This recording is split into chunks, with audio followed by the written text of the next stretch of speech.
this is Bharvi Gupta from NSS Target JEE and we are back with our new chapter Electrostatics.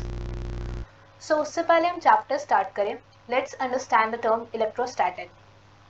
ये basically दो words से मिलके बना है, electro and static. Electro बोले तो reference to charge and static बोले तो rest. So in electrostatic we will study about charge at rest and उससे कैसे forces, fields and potential create होते हैं. Now we are going to talk about the history of charge. हम सब जानते हैं कि चार्ज एक ऐसी चीज है जिसे हम देख नहीं सकते. So जरूर इसकी डिस्कवरी किसी एक्सपेरिमेंट और उसके ऑब्जर्वेशन के थ्रू हुई होगी. सबसे पहले एक ग्रीक साइंटिस्ट ने अराउंड 600 BC में एक एक्सपेरिमेंट किया फर एंड एम्बर के साथ. यू मस्ट बी वंडरिंग कि एम्बर क्या होता है. तो ये एक फॉसिलाइज्ड ट्री रेजिन है.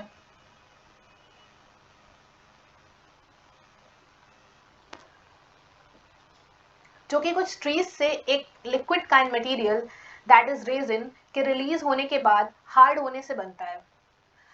अब हम एक्सपेरिमेंट पे आते हैं. उन्होंने एम्बर और फर को साथ में रब किया तो उन्होंने नोटिस किया कि इसके बाद एम्बर में चीज़ों को अट्रैक्ट करने की प्रॉपर्टी क्रिएट होती है और ज़्यादा देर तक इसे रब करने से इसमें स्पार्क भी क्रिएट होता है.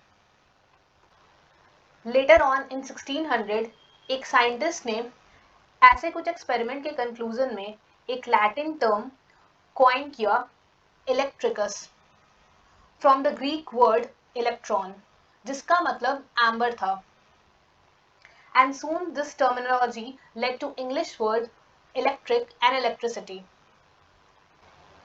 Further, in the following year, that is 1675, Boyle stated that electric attraction and repulsion can act across a vacuum. And in 1733, Duffy proposed that electricity came in two properties and इसे two fluid theory में उन्होंने explain किया. But in 1839, Michael Faraday ने इन सब की theories के बीच की division को एक सिंगल थ्योरी मानते हुए ये कहा कि सब कंसिक्वेंसेस इलेक्ट्रिसिटी पे बेस्ड है और ये टू प्रॉपर्टीज में आते हैं जो अपोजिट पोलैरिटी और नेचर की होती है. अगेन बेंजामिन फ्रैंकलिन ने इसे और क्लियर करते हुए one single fluid theory of electricity में कहा कि मैटर में एक फ्लूइड काइंड ऑफ मटेरियल होता है जो दो सब्सटेंस को रब करने के कारण एक मैटर से दूसरे मैटर में फ्लो कर जाता है, जिसके कारण जिस मैटर में कम फ्लूइड होता है वो नेगेटिवली चार्ज और जिस मैटर में ज़्यादा फ्लूइड होता है वो पॉजिटिव चार्ज हो जाता है.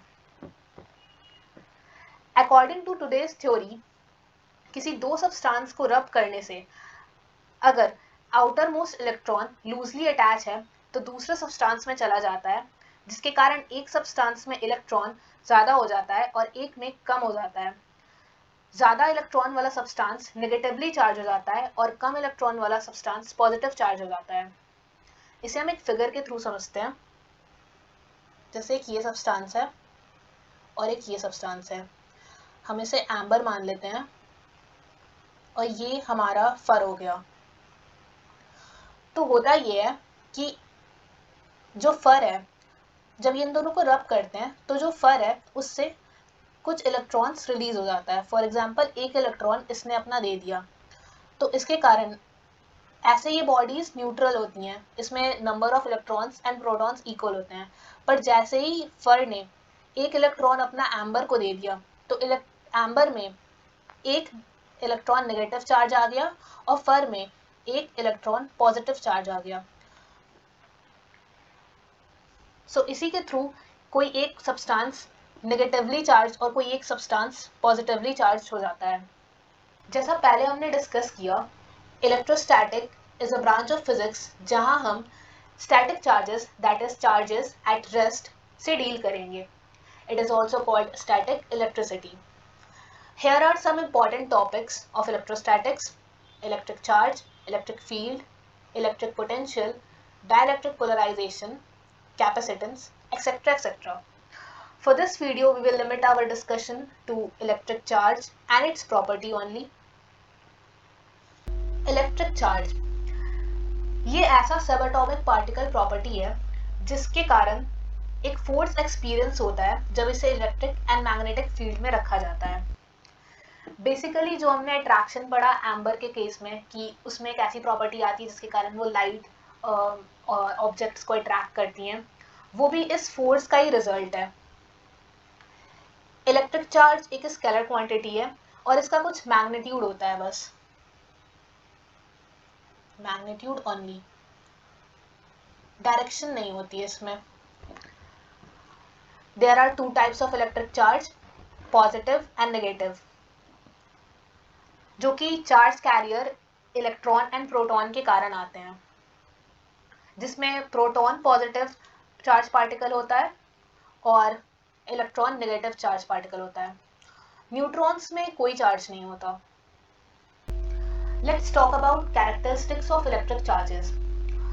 First is there are two kind of electric charges. As we have read, it's positive, which arises due to more protons, and second is negative, which arises due to more electron in a particular substance. The nature of charges in electron and proton are different, but इन दोनों का magnitude same होता है. That is, proton में 1.6 into 10 to the power minus 19 coulomb और electron में -1.6 into 10 to the power minus 19 coulomb. Irrespective of the sign, अगर हम magnitude की बात करें तो ये वैल्यू जो है ये दोनों में इक्वल है। Experimentally, it has been found that all free charges are integral multiple of basic unit charge of electron. मतलब कोई भी चार्ज एक इलेक्ट्रॉन के इंटीग्रल मल्टीपल में एग्जिस्ट करता है। दैट इज या तो 1 इलेक्ट्रॉनिक चार्ज होगा, या तो 2 इलेक्ट्रॉनिक चार्ज होगा, या फिर 3, या फिर सो ऑन। कभी भी ऐसा नहीं होगा कि इट्स 1.5 इलेक्ट्रॉनिक चार्ज, ऐसा कभी भी नहीं होगा, या फिर 2.5 इलेक्ट्रॉनिक चार्ज, ऐसा नहीं होगा। ऐसा इसलिए नहीं होगा क्योंकि कभी भी इलेक्ट्रॉन का ट्रांसफर एज अ होल होता है। कभी भी ऐसा नहीं होता है कि हाफ इलेक्ट्रॉन ट्रांसफर होता है वाइल रबिंग या कोई भी इलेक्ट्रिफिकेशन प्रोसेस में। कभी भी ऐसा होता है या तो एक इलेक्ट्रॉन ट्रांसफर होगा या फिर 2 इलेक्ट्रॉन ट्रांसफर होगा। यहाँ पर हम जो इलेक्ट्रॉनिक चार्ज बोल रहे हैं वो ये वैल्यू है 1.6 into 10 to the power minus 19 coulomb, और इसलिए हम इसे Q इक्वल्स टू NE के फॉर्म में एक्सप्रेस कर सकते हैं। यहाँ पर भी जैसे 1 इलेक्ट्रॉन 2 इलेक्ट्रॉनिक चार्ज, तो यहाँ पर 1 into इलेक्ट्रॉनिक चार्ज बोले तो 1 into दिस वैल्यू हो रही है, ये वाली वैल्यू। सो इसलिए हम इसे Q is equals to NE के थ्रू, मतलब Q is equals to N into E के थ्रू डिनोट कर सकते हैं। यहाँ पर जो Q है हमारा वो चार्ज है, E जो है वो एक इलेक्ट्रॉन का चार्ज है जो कि हमारा ये नंबर है, और N होगा वो नंबर ऑफ इलेक्ट्रॉन होगा, या तो 1 या फिर 2 या फिर 3। ये हमेशा इंटीजर में होंगे क्योंकि इलेक्ट्रॉन्स का ट्रांसफर हमेशा 1 या 2 किसी भी होल नंबर्स में होता है। और इस एक्सपेरिमेंट को किया गया था मेलिकन ने इन 1912 में, और हम कन्वेंशन के थ्रू इलेक्ट्रॉन के चार्ज को नेगेटिव कंसिडर करते हैं, दैट इज -E, और प्रोटॉन के चार्ज को पॉजिटिव कंसिडर करते हैं, that is +E। Third, conservation of charge. जब भी हम दो बॉडीज को रब करते हैं, इन दोनों को अगर हमने रब किया तो इसमें से एक बॉडी, मान लीजिए ये वाली बॉडी इलेक्ट्रॉन लूज कर रही है और ये वाली बॉडी इलेक्ट्रॉन गेन कर रही है, तो इस वाले बॉडी में एक नेगेटिव चार्ज आ जाएगा और इस वाली बॉडी में एक पॉजिटिव चार्ज आ जाएगा। बट इस पूरे सिस्टम का, इन दोनों बॉडी के सिस्टम का चार्ज तो न्यूट्रल ही होगा, क्योंकि -1 और +1 तो 0 ही हो जाएगा। और पहले भी यही था, पहले भी ये दोनों बॉडीज न्यूट्रल थी, तो इसका पूरा पूरा चार्ज 0 ही था। इसी को हम लोग कंजर्वेशन ऑफ चार्ज कहते हैं। इसका मतलब ये कि कोई भी न्यू चार्ज क्रिएट नहीं हो रहा है, चार्ज का ट्रांसफर जरूर हो रहा है, बट पूरे सिस्टम का चार्ज वही रह रहा है जो पहले था। इस केस में 0 था पहले भी, और अब भी 0 है आफ्टर रबिंग भी। और ऐसा पॉसिबल भी नहीं है कि किसी केस में कोई न्यू चार्ज क्रिएट या डिस्ट्रॉय कर सकते हैं, इररिस्पेक्टिव ऑफ द फैक्ट कि चार्ज कैरिंग पार्टिकल ही क्यों ना क्रिएट और डिस्ट्रॉय हो रही हो। इसीलिए law of conservation states that the algebraic sum of charges in any closed and isolated system remains constant। बोले तो किसी भी आइसोलेटेड सिस्टम का नेट चार्ज इक्वल रहता है बिफोर एंड आफ्टर रबिंग और any other electrification process. Fourth, invariance of charge. जब electron को लाइट की स्पीड से मूव करते हैं तो इसका मास वेरी करता है according to theory of relativity और स्पेशल रिलेटिविटी, और इसका equation E is equals to mc² होता है। बट ऐसा चार्ज के केस में नहीं होता है।